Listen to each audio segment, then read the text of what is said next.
The following program is brought to you by the 0DB Movie Podcast Feed.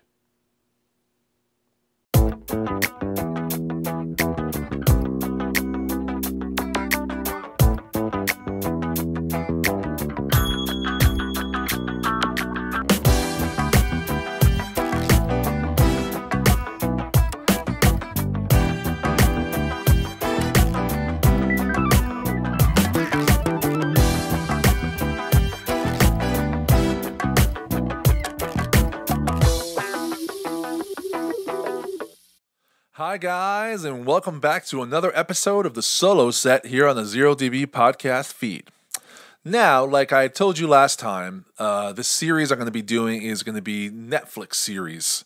And I figured it's a good thing to do nowadays because not everyone has the cash to go to the movies all the time. It gets pretty expensive. So Netflix has become the new way to entertain, because not only do you have to not wait for like old movies to come to Netflix, they have Netflix original series.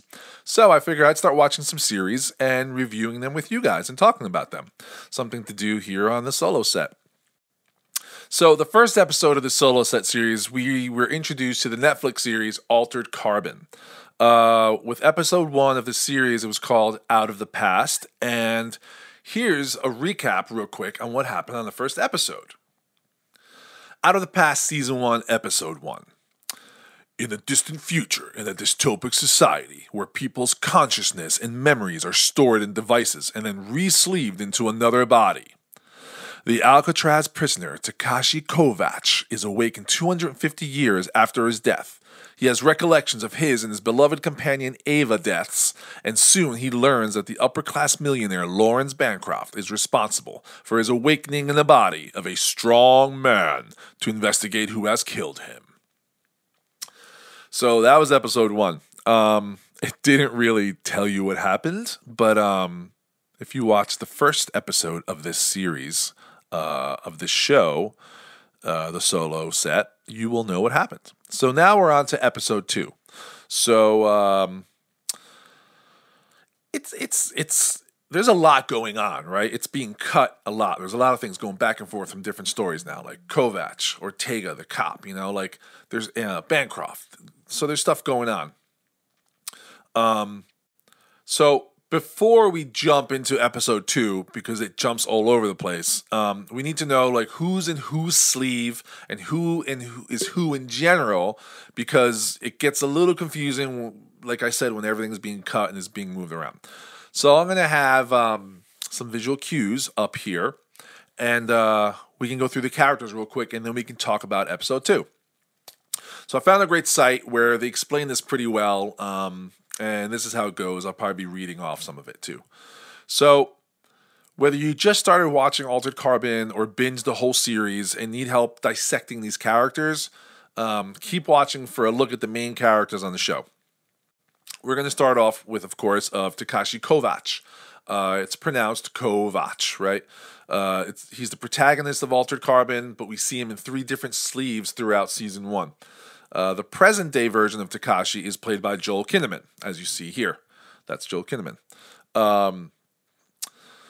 Then we have the other Kovacs, which is this guy. This sleeve is the one Kovacs spent most of his life with. There was a Netflix press release saying that Lee's version of Kovacs is referred to as the original sleeve or the OG Takashi Kovacs. So this guy's who you see first. This is Kovacs' sleeve, is seen at least in Season 1 of Altered Carbon, the first episode. He's the first Kovacs shown on screen. This is the sleeve Kovacs used while on the run after the envoys were destroyed at Stronghold. That whole, like, destruction, post-apocalyptic, war-like scene they keep showing with, like, the falling dust, That's the one he was killed in before being put into storage for 250 years. So now we got Lawrence Bancroft. They call this guy and people like him Meths. Apparently it's short for Methuselah, which is a very biblical term. I looked it up. It's pretty crazy. But the whole living forever thing, you should look it up. It's pretty good. They're a class of people who are so wealthy and powerful that they have effectively become immortal. The Bancroft family has lived for over 300 years thanks to their I was going to say iCloud storage, but thanks to their cloud storage backups of their consciousness and endless clones of their chosen sleeves. Now we got Miriam, who I think kind of looks like Madonna, right? Miriam is Lawrence Bancroft's wife. She's also immortal, an immortal meth. She was implicated in Lauren's murder because only she and her husband had access to the safe where his gun was kept, but she maintains her innocence. Ms. Prescott, Omu Prescott, this chick, she's Bancroft's lawyer. She keeps in touch with the Bay City Police Department or other like low-class companies on behalf of her wealthy clients. So she's kind of like, you know, the poor person working for the rich person that wants to be a rich person, so they're acting like a rich person, and the poor people give her shit for it. Now we got Kristen Ortega. She's a lieutenant at the Bay City Police Department, which we kind of know. She was originally assigned to Lawrence Bancroft's murder case, and he became frustrated with her when she couldn't solve the crime. So now we know that her and Bancroft got some tension. Abood, that's Kristen Ortega's partner at the Bay City Police Department. He watches over her with like a fatherly instinct and tries to keep her out of too much trouble. He's kind of like the conscience of her, keeping her out of trouble. This is Captain Tanaka. He's the head of the Bay City Police Department and oversees Ortega and Abood and tries to keep the peace between the meths like Bancroft and the regular people of the city. Also, you kind of get the feeling that he's not exactly, he's a little bit on the take. This is Quellchrist Quell Falconer. She is the leader of the envoys, and you see her throughout as kind of like a conscious or a memory or a voice to Kovach all the time. So you're thinking like they definitely had something more than just, leader and soldier relationship. She was a rebel group of super soldiers, the envoys, who were fighting against the rising inequality in powers that led to people like Bancroft becoming immortal. Bancroft gives Kovach a rare artifact when they meet for the first time, Quell's personal notebook, or Kell. I don't know if it's Kell or Quell. So we got Rylene Kawahara, or Rylene or Rai, as Kovach's little sister. They were envoys together, and they trained under Quell. So Kovach hallucinates seeing both Quell and Ray in the opening episode of Altered Carbon, and kind of like throughout. This is Vernon Elliott. He's the man who Kovach stumbles upon during his course of investigation into Bancroft's murder. His family plays a role in the overarching series. So now we got Lizzie, who is Vernon's daughter. Lizzie is Vernon's daughter. Her stack, the physical piece of technology that carries her consciousness, was damaged, which we find out why. So Vernon keeps her mind in like a virtual reality environment in order to keep her alive, which is pretty crazy. So virtual reality brings you to AI also, right? This is Poe. Kovach staged in an artificial intelligence hotel called the Ravenwood, which is very cool. The AI who created and maintains the establishment calls himself or itself Poe, after the poet Edgar Allan Poe. He's a very cool character. Moving on. Okay, now we got the characters explained, pretty simply.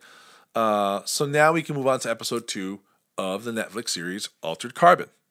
So, coming up right after this is going to be episode 2 of the Netflix series Altered Carbon.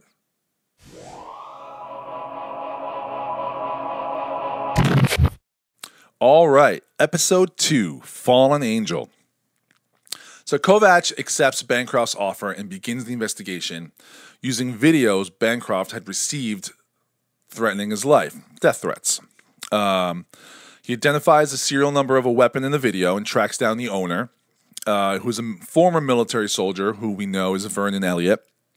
Meanwhile, Lieutenant Ortega uses a device to follow Kovach's movements and whereabouts. So that's the basic gist of what they tell you episode 2 is. I'm going to go through the whole thing because I think it explains a lot more things too, or at least gets you involved in a lot more things. So we open on a dad and his son fishing on what I think is the San Francisco Bay because the bridge is in the back. And the body just falls from the sky. So we see that this body is a female, all made up and stuff with makeup, but she's naked in some kind of either a robe or a shawl or something. But anyway, the son starts to fish out the body, and the dad's like, no, son, don't touch it. We don't want to get in trouble. We'll just get arrested for it. So now you get the feeling of like, mind your own business. This is not going to end well for us kind of people, So after that, we see Kovac in bed in his hotel. He's kind of like still having visions of past memories of war and his leader, Kel, as he's acclimating to his new hotel and his sleeve. So basically, he wakes up to Poe, introducing him to Bancroft's lawyer, Ms. Prescott. So she belittles him ASAP as soon as she gets the chance. She kind of like gives him the whole like, you're garbage, you're a hired gun, don't mess with me. And he's all like, well, you're basically a lowly citizen also. You're just trying to be a rich person. So whatever, they have this little like tit for tit thing right there. So then we go to Ortega. She's waking up alone, just like Kovac was. But it's obvious with her because, like, there's some kind of a wake-up alarm thing. And, like, it's kind of like she's like, But then we see her training with Abood, her partner. And she's obviously very visually frustrated. She's, like, beating the crap out of the bags and, like, the boxing and the kicking. And he's all just like, normal people just wake up and have some coffee. Not just get up and start beating the crap out of like boxing bags and stuff. So she's all, she's definitely frustrated about something. And he's all like, listen, man, you're very frustrated. You need to do something about this. And if it's about Kovac, I don't know why you're being so frustrated. You're being ridiculous, right? So she's being very Haiti. So now Prescott takes Kovac to a facility where he sees that Bancroft has several clones of him, which is said only the super rich or the meths can afford such sleeves. So remember, this is a murder investigation. So Kovac is really good at this. I get the sense from what he's done in past jobs. So immediately Bancroft and everyone in his intimate circle are like dodging and weaving questions because he's hitting them all hard. So then Bancroft gets really annoyed and like takes him aside and he's like, hey, listen, we're not the people that's supposed to be getting like drilled. You need to find who did this and or I'll put you back on ice, basically, and Kovac is like, don't threaten me.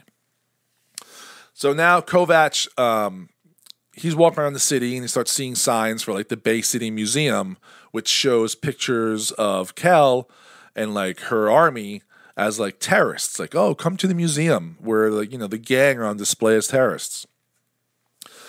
So from there, Kovac finds Vernon Elliott. He tracked down the gun, the number, and the guy. He's living in some like what looks like some restaurant, right? Kovac finds him, starts questioning him. This guy's all being like really shady. So Kovac basically like beats him down, ties him up, and as he's walking around, he finds a side room that Elliott starts freaking out, like, don't go in there, don't go in there. So he goes in there and it's like a VR room. So it's like it looks like a barber chair or whatever when he puts on the whole VR thing. And he finds a girl in an alley that looks pretty much abused, left there. Like she looks like she's been like raped and left there and abused, right? And she's all like shaking and freaking out in this alleyway. So he comes out and he's like, whoa, who the hell is that? And what are you doing? And he's like, well, that's my daughter. She was basically like, her body was torn apart and her mind was also torn apart. And the only way to me to keep her from completely freaking out and dying altogether is keeping her in this VR world. And she's on this constant loop. So he's trying to figure out how to save her, basically. So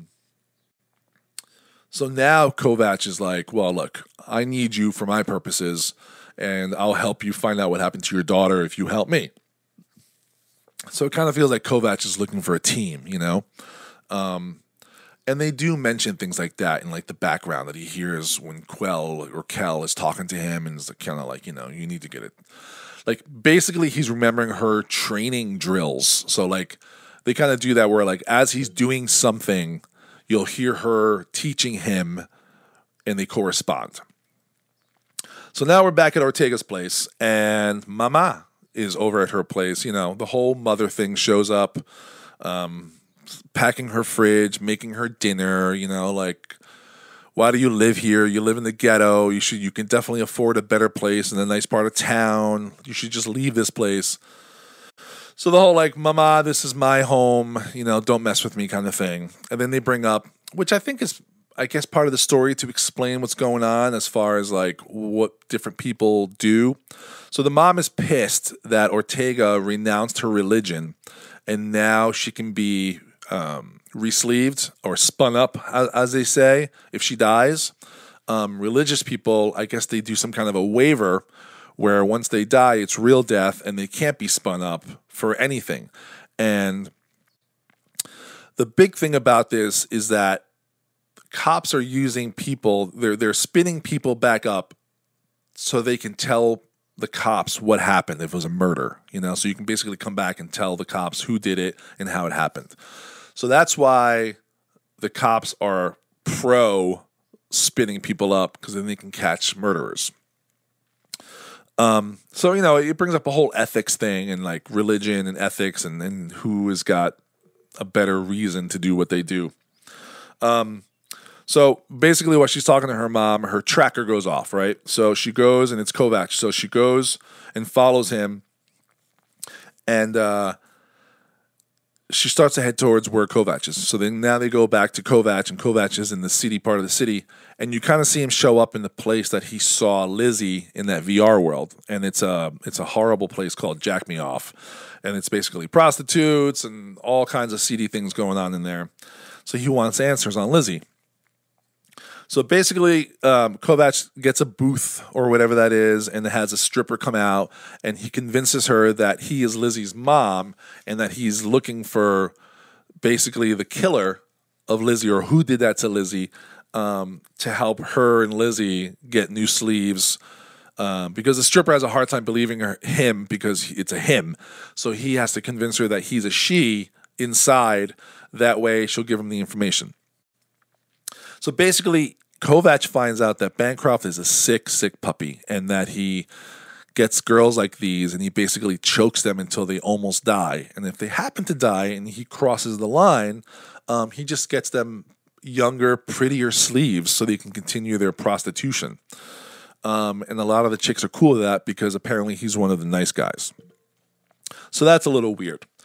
So on his way out, he basically runs into Elliot. Elliot followed him. He's like, what are you doing here? Why are you looking for my daughter? What's your deal? So before they can argue and fight, these two henchmen with like all this like cyberpunk stuff show up and they start beating the crap out of each other. But it didn't go well for the cyberpunks because Kovac is a badass and he basically just like beat them down. So of course they're about to leave, and who shows up? Ortega in the cop car. And she arrests Kovac for what they call organic damage.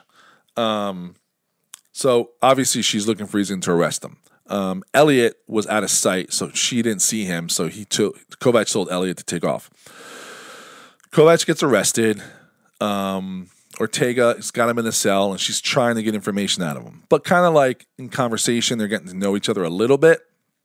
And before they get comfortable with each other, boom, the lawyer comes, busts him out. Ortega's pissed again.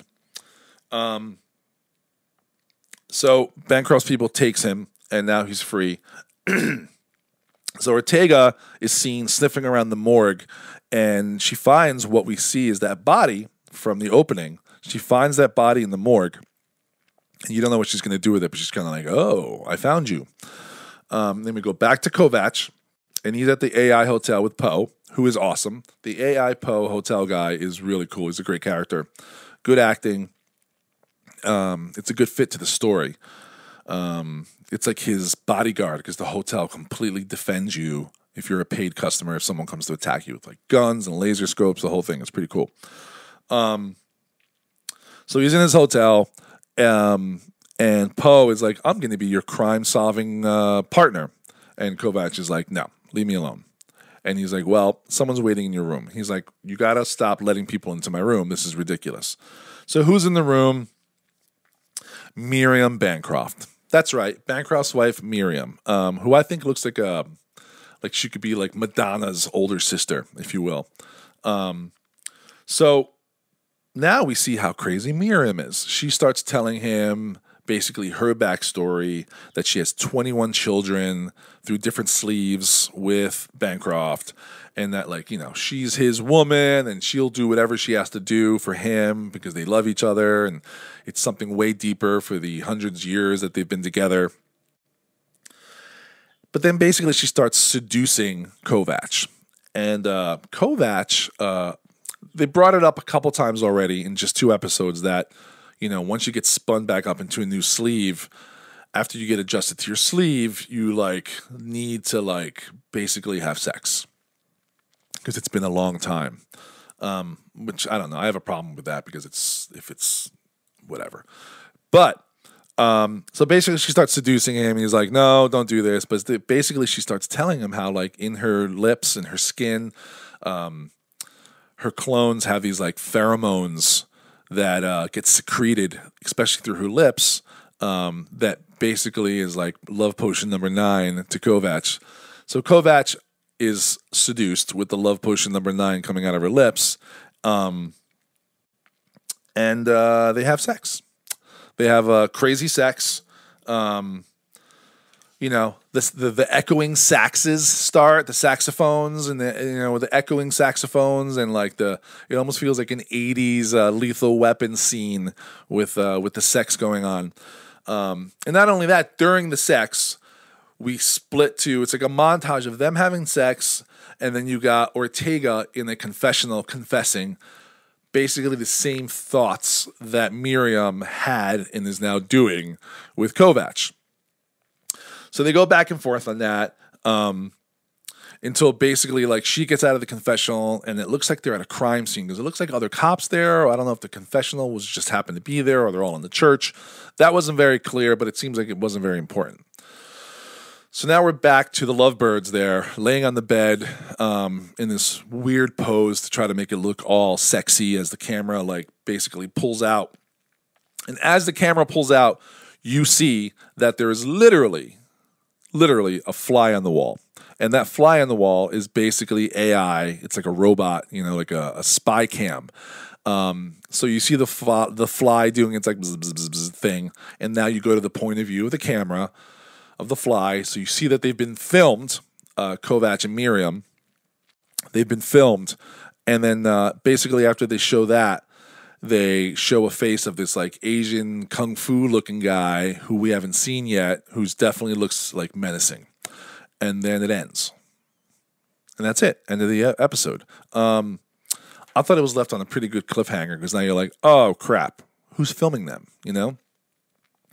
I'm thinking Bancroft because he's probably just following his wife or Kovacs around. It could also be Ortega because Ortega's been tracking him. We haven't seen her tracking him with a fly on the wall, but you never know. It could be the AI guy, right? Poe. I don't think it would be because he's not spying on him. He's actually helping him because he's a paid customer. It could be Elliot. It could be anybody. It could be a character we don't even know yet. So that's how it ends. I think it brings you in a little bit more. I'm okay with it. Ortega's still a little too acty for me. Over acty for me, but I hope she gets better. So yeah, that's it. That's episode 2 of Altered Carbon here on the Netflix series show I'm doing. Tune into the next one. We're going to jump into episode 3 and see how this show unravels. I'm enjoying it so far. It's not for everybody, but I like the cyberpunk thing, the almost Blade Runner type thing. It's got a lot of cool elements of stuff I like. I know in some of these shows you got to give the actors a little chance to smooth into their roles, I think. I'm a little bit more patient with that. And since I love Blade Runner, I was expecting to be patient with this, and it's going faster than I thought. So I'm thinking I'm going to be in a good position in the next couple episodes. All right, folks. Thanks for watching and thanks for listening. Don't forget to go to YouTube, to the 0DB podcast feed on YouTube, and subscribe. Click and subscribe. The more subscribers I get, the cooler things I can do with you guys. You can also listen to this on Podomatic, Stitcher, and Apple Podcasts. Make sure you go to those podcast stations and subscribe on those too.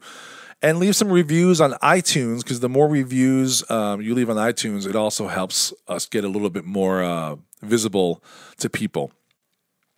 Go to zerodbpodcast.com. There we have everything, social media links. Twitter is at zerodb23.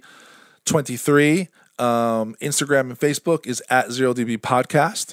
And like I said, go to zerodbpodcast.com, and there you have all the videos, all the podcasts, all the info, everything you need. You can send your questions or comments, and I'll get back to you as soon as I can. All right, everybody. I'll see you in the next one for episode 3 of the Netflix series, Altered Carbon. Thanks.